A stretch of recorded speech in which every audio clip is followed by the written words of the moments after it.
तो नमस्कार दोस्तों, स्वागत है आपका मेरे चैनल में जिसका नाम है गुरुकुल डायलॉग।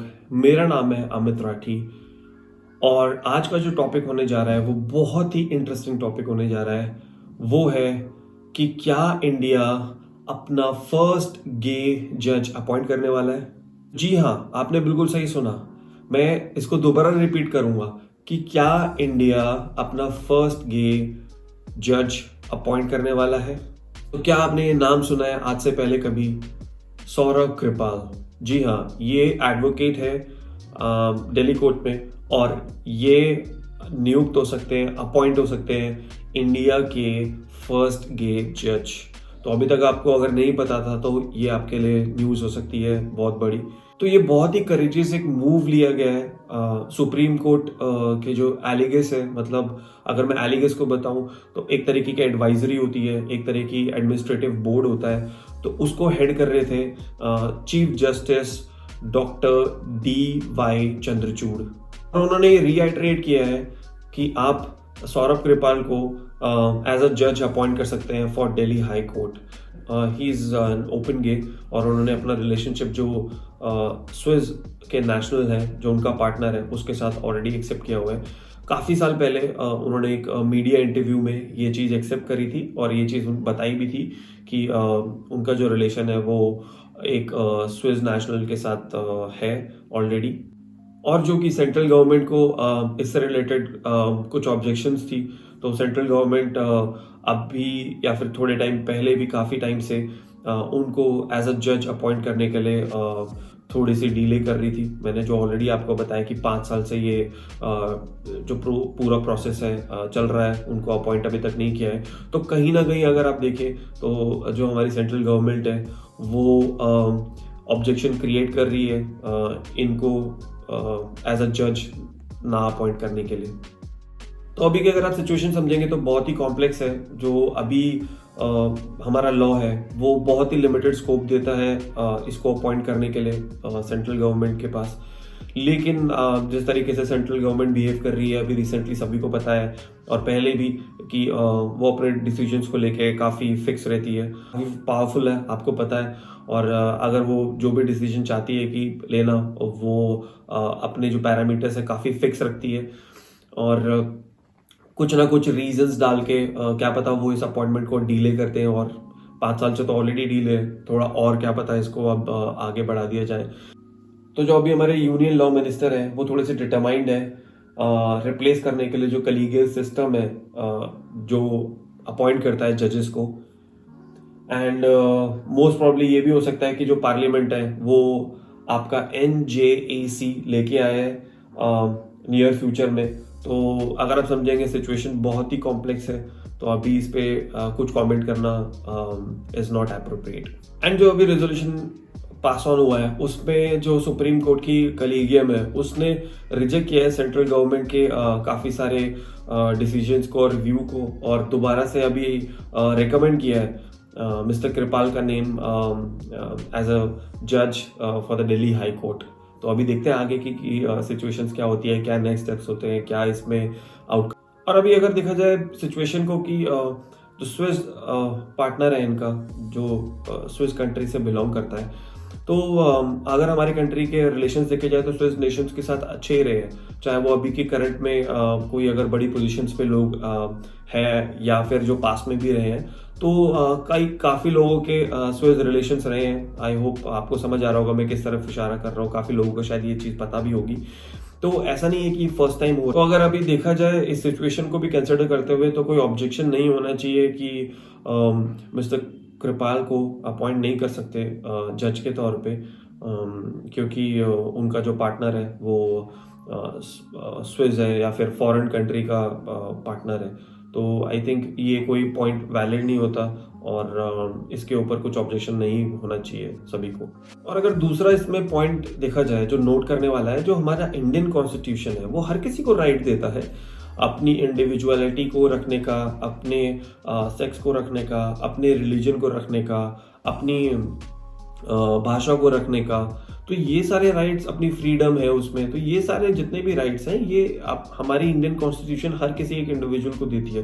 तो वो हर किसी का राइट है, चाहे वो किसी भी ओहदे पे बैठा हो, चाहे वो छोटे से छोटा इंसान हो, चाहे वो बड़े से बड़ा कोई भी अधिकारी हो, ब्यूरोक्रेसी का, तो हर किसी के पास ये राइट अवेलेबल है। तो उसकी अपनी मर्जी से शादी करने का, उसके अपनी मर्जी से कहीं पर रहने का, कहीं पे घूमने का, तो इंडियन कॉन्स्टिट्यूशन ये हर किसी को राइट देता है। अगर हम बात करें सौरभ कृपाल की, जो एडवोकेट है, काफ़ी साल का उनके पास एक्सपीरियंस है, ऑनेस्ट है, इंटेग्रिटी के बारे में भी अगर बात करें तो लोगों ने बताते हैं कि काफ़ी पंक्चुअल है अपने काम को लेके, काफ़ी सारी वैल्यूज़ लेके आते हैं, काफ़ी उन्होंने पास्ट में भी अपने इनपुट्स दिए हैं। और अगर वो नियुक्त होते हैं एज अ जज, तो दिल्ली हाई कोर्ट में डेफिनेटली जो भी उनकी वैल्यूज़ है वो वैल्यूज़ लेके आएंगे, वो स्किल्स लेके आएंगे, और एक तरीके का नया वाइब्रेंट कल्चर आप समझ लीजिए। जो भी वो वैल्यूज़ लेके आएंगे वो एटमॉस्फेयर में आएगा, लोगों में जाएगा। करेक्ट। हम अभी बात करें कि जो हमारा एग्जिस्टिंग कॉन्स्टिट्यूशनल प्रैक्टिस है उसके तहत अगर देखा जाए तो जो हमारे यूनियन मिनिस्टर हैं तो वो बाउंड है अपॉइंट करने के लिए, अगर देखा जाए इनको एज अ जज। बट सेंट्रल गवर्नमेंट की जिस तरीके से अभी बिहेवियर चल रहा है, या फिर जिस तरीके से वो मूव कर रहे हैं, ऐसा उनके लिए डिफ़िकल्ट होगा डाइजेस्ट करना एज अ जज। तो काफ़ी सारी अभी इसमें चीज़ें पेंडिंग है, काफ़ी डिस्कशंस हो रही हैं, काफ़ी चीज़ों को लेकर रिव्यू किया जा रहा है। देखें कि ये जो प्रपोजल है ये ऑलरेडी 5 साल से ज़्यादा या 5 साल तक डिले हो चुका है। तो ऐसा ना हो कि इसको और डिले किया जाए और जो मिस्टर कृपाल है उनका मन ही उतर जाए एक तरीके से एज अ जज बनने का, क्योंकि काफ़ी बार ऐसी सब सिचुएशंस में ऐसा हुआ है, पास्ट में भी हुआ है। और अब अगर आप जनरल सिनेरियो में भी देखें कि अगर किसी को प्रमोट करना है या फिर किसी को किसी एक डेजिग्नेशन पे लेके आना है, अगर आप बहुत टाइम लगा रहे हैं तो उस आदमी का भी मन उतर जाता है उस रोल से, या फिर उसकी रिस्पॉन्सिबिलिटी से, या फिर उस पोजीशन से। तो बहुत ज़रूरी है कि ऑन टाइम सब चीज़ें करी जाए। बहुत ही अच्छे एडवोकेट हैं, अगर अपने एक्सपीरियंस की बात करी जाए, काफ़ी वाइब्रेंट कल्चर लेके आते हैं। पैसे के मामले में भी काफ़ी अच्छा पैसा कमाया हुआ है अगर आप देखेंगे इन्हें।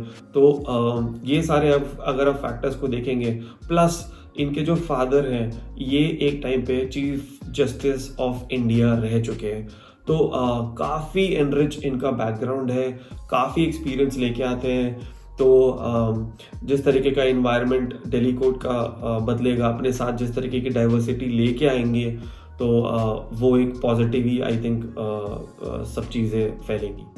मीडिया ने भी काफ़ी अप्रिशिएट किया है इस डिसीजन का या फिर इस रिकमेंडेशन का। और अगर जो हमारी गवर्नमेंट है, सेंट्रल गवर्नमेंट, अगर वो ये डिसीजन ले लेती है तो हमारी जो LGBT कम्युनिटी है वो भी काफ़ी खुश होगी इस डिसीजन को लेके कि जो हमारे मिस्टर कृपाल है वो एज अ जज अपॉइंट हुए हैं। एंड एक तरीके से देखा जाए हिस्ट्री विल बी क्रिएटेड कि फर्स्ट टाइम इन इंडिया कि एक जज अपॉइंट हुए हैं दिल्ली हाई कोर्ट के, जो जिन्होंने ओपनली एक्सेप्ट किया है कि ही इज़ अ गे। तो बहुत बड़ी बात होगी। तो टाइम आ गया है जो सुप्रीम कोर्ट की जो कलीगियम है, वो एडवाइजरी जो टीम है, वो ऐसे नाम्स भी दे लोगों के, ऐसे लोगों को भी रिकमेंड करें जो SC कैटेगरी से हो, ST से हो, कॉमन पब्लिक हो, माइनॉरिटी से जो हो, तो उनको उनमें से भी कुछ लोग उठ के एज अ जज बन सके हैं, चाहे वो सुप्रीम कोर्ट के हों, चाहे वो दिल्ली के हो, हाई कोर्ट के हो। तो सबको एक तरीके का राइट मिलना चाहिए, ना कि ऐसा होना चाहिए कि सिर्फ एक ही कास्ट के या फिर एक ही बैकग्राउंड के लोग और उनके बच्चे सिर्फ आगे बढ़ते रहे और उन्हें ही सिर्फ पोजीशन मिलती रहे। हर कम्युनिटी से, हर बिरादरी से, हर कास्ट से जो हमारी जो एडवाइजरी टीम है सुप्रीम कोर्ट की, वो जो उनके नाम है वो रिकमेंड करें, ताकि वो लोग भी आगे आएँ। और एक तरीके का आप ये समझ लीजिए मिक्स कल्चर जिस तरीके का हमारे इंडिया में है, हर तरीके की कास्ट है, हर तरीके का रिलीजन है, वैसे ही हर लोगों को अपॉर्चुनिटी मिले और वो भी एज अ जज रिप्रेजेंट करें। तो ओनली अगर ऐसा देखा जाए कि कुछ फैमिलीज़ हैं इंडिया में या फिर कुछ कास्ट ऐसी हैं तो सिर्फ वही अपॉइंट होते जा रहे हैं। अगर आप पास में भी देखेंगे, जो अगर फॉर एन एग्जांपल डॉक्टर का बेटा डॉक्टर, इंजीनियर का बेटा इंजीनियर, लॉयर का बेटा लॉयर, तो इस तरीके से चीज़ें नहीं होनी चाहिए। जिसमें स्किल है, जिसमें कैपेबिलिटी है, वो एडवाइजरी टीम को अगर वो कैपेबल है और ऑलरेडी लिस्ट में उसका नाम है बाकी लोगों के साथ, तो ऐसे लोगों को भी मौका देना चाहिए, ताकि उनका भी जो इकोनॉमिकल बैकग्राउंड है, उनकी जो फैमिली है, वो सब भी स्थिति उन लोगों की भी सुधर सके। डेफिनेटली अगर आप देखोगे कि पोजीशन तो मिलेगी ही मिलेगी, उसके साथ जो पैसा मिलेगा, जो इज्जत मिलेगी, उससे भी काफ़ी लोगों का भला होगा। उनकी जो फैमिली है वो भी एक, चाहे लोअर मिडिल ग्राउंड से उठ के अपर मिडिल क्लास या फिर हाई क्लास में शामिल हो सके। तो सिर्फ ऐसा नहीं होना चाहिए कि सिर्फ एलीट क्लास के ही लोग इसमें जा रहे हैं और एक स्पेसिफिक कास्ट के ही लोगों का नाम आगे दिया जा रहा है। लोगों का इंडिया में विश्वास है जुडिशरी में, वही उनकी सबसे बड़ी स्ट्रेंथ है। बाकी अगर आप नेबरिंग कंट्रीज की तरफ देख लें, चाहे वो पाकिस्तान की बात हो, या मैं उसको कंपेयर नहीं कर रहा हूँ इंडिया के साथ, तो काफ़ी जगह पे देखेंगे कि लोगों का इतना विश्वास नहीं है अपनी जुडिशरी पर इंडिया में है। डीले चल रही हैं काफ़ी सारी चीज़ें, आई अंडरस्टैंड, काफ़ी सारे जो केसेस हैं वो पेंडिंग है, बट फिर भी लोगों का विश्वास है। बॉल जो है वो सेंट्रल गवर्नमेंट के पाले में है, तो अब देखते हैं कि किस तरीके से जो रिकमेंडेशन करी गई है कलीगियम के थ्रू सुप्रीम कोर्ट के, वो रिकमेंड करते हैं कि नहीं एज एन अपॉइंटमेंट मिस्टर कृपाल का। और अगर ये हो जाता है तो ये आप सबके लिए, मेरे लिए, हर किसी के लिए बहुत खुशी की बात होगी कि हमारा फर्स्ट गे जज of Delhi high court appoint हो जाएंगे। तो जी, कैसा लगा आपको ये मेरा वीडियो? अगर अच्छा लगा तो please like, share and subscribe. Keep supporting me.